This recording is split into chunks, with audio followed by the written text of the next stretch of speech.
Le mystère des cheveux. Sachez que vos cheveux, votre barbe et tout ce qui est tous vos poils, c'est la continuité de votre système nerveux, d'accord? Ce qui veut dire que vous devez faire en sorte, dans l'idéal, de déjà les entretenir. Si vous avez les cheveux emmêlés ou la barbe emmêlée, dites-vous que, vu que c'est la continuité du système nerveux, vu qu'il y a les mêmes circuits, on va dire, de nerfs, de synapses qui sont sous votre tête, au-dessus, si c'est emmêlé, ça va pas circuler favorablement. D'où le fait de se peigner. Et les cheveux, ça ne se jette pas. On ne jette pas nos cheveux. On peut en faire offrande de différentes manières, selon nos besoins, selon le support et selon ce qu'on connaît faire. Mais dans l'idéal, ça se conserve pour des rituels ultérieurs ou pour d'autres motifs. En tout cas, on peut en faire offrande à la terre, à l'eau, au feu, même si on a affinité avec le soleil, à l'air, selon nos besoins. Mais en gros, les cheveux, ils ont une capacité à agir sur les liens du destin et sur le corps akashique. Donc en gros, c'est une énergie avec laquelle on peut, si on a vos cheveux, on peut les retourner contre vous sans problème. Donc faites attention à qui vous coiffe. Ne laissez pas n'importe qui toucher vos cheveux.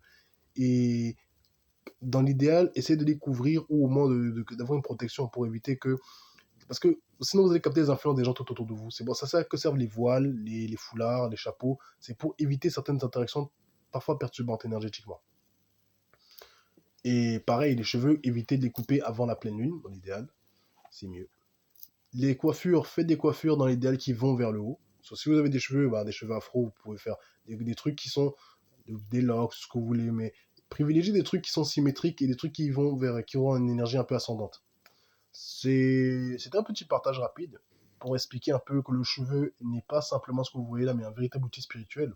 D'ailleurs, vous allez remarquer que les grands maîtres spirituels et tout ça ont souvent ou les grandes maîtresses, des longs cheveux, des longues barbes, etc.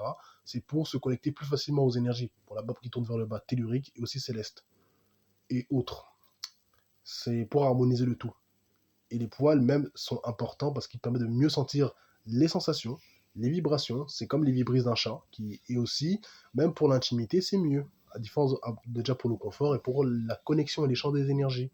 Parce que les poils, c'est comme littéralement des... Vous voyez dans Avatar, avec la roulia qu'ils ont là, qu'ils peuvent mettre et se brancher. C'est des poils. Les poils, c'est la même chose. C'est quand vous avez des relations intimes avec un autre être humain, vous vous branchez l'un à l'autre littéralement comme ça. Pas que par la pénétration. Voilà. En tout cas, merci d'aimer la vidéo, de la partager, de la republier, de vous abonner, de commenter pour donner vos avis et pour le référencement. Je vous remercie et vous souhaite à tous et à toutes une très bonne journée.